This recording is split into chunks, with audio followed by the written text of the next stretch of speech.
අයිබෝන් කියලා අපේ පාස්මයින් YouTube නාලිකාවට ඔයාලව සාදරයෙන් පිළිගන්නවා. අද අපි ඔයාලත් එක්ක කතා කරන්නේ පොදු විභාගය හා අනිකුත් විභාග සඳහා දැනගත යුතුම කාලීන දැනීම තොරතුරු පිළිබඳව. රාජ්‍ය සාහිත්‍ය සම්මාන ප්‍රදානෝත්සවය 2024 උළෙලේදී ජීවිතයේ එක්වරක් හිමිවන සාහිත්‍ය රාජ්‍ය සම්මානයෙන් පිදුම් ලැබුවේ කවුරුන්ද? සිංහල මාධ්‍ය මහාචාර්ය දිනජාත ධනන්සූරිය, දෙමළ මාධ්‍ය අන්න ලක්ෂ්මී රාජාදුරෙයි, ඉංග්‍රීසි මාධ්‍ය සම්මානිත මහාචාර්ය වෝල්ටර් පෙරේරා.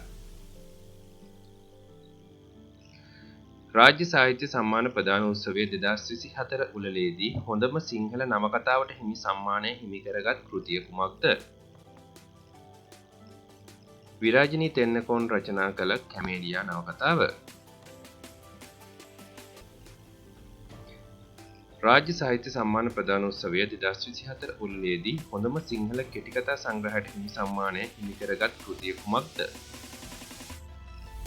ප්‍රභාත් ජයසිංහ රචනා කළ මගහැරුණු දූපත්.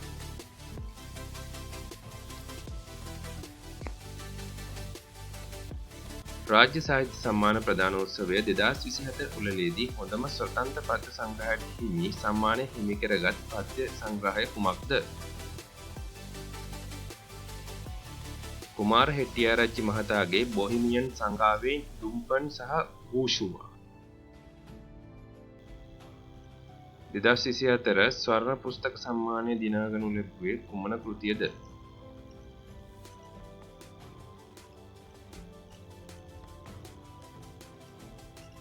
විරාජිනී තෙන්නකෝන් රචිත කැමේලියා කෘතිය. විශිෂ්ට වේගපන්දු යවන්නෙක් වන ලසිත් මාලිංග විසින් රචිත කෘතිය කුමක්ද?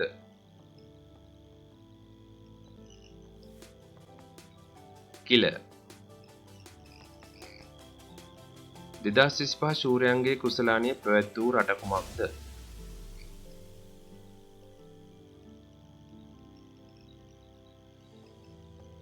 පාකිස්තානය.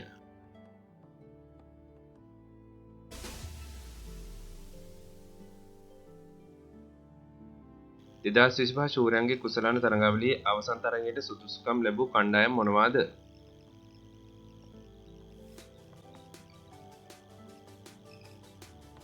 ඉන්දියාව හා නවසීලන්තය.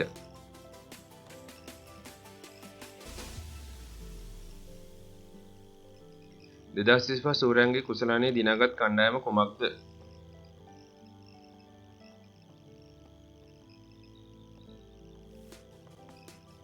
ඉන්දියාව. 2025 සූර්යයන්ගේ කුසලානයේ තරඟාවලියේ වීරයා කවුරුන්ද? රචින් රවීන්ද්‍ර.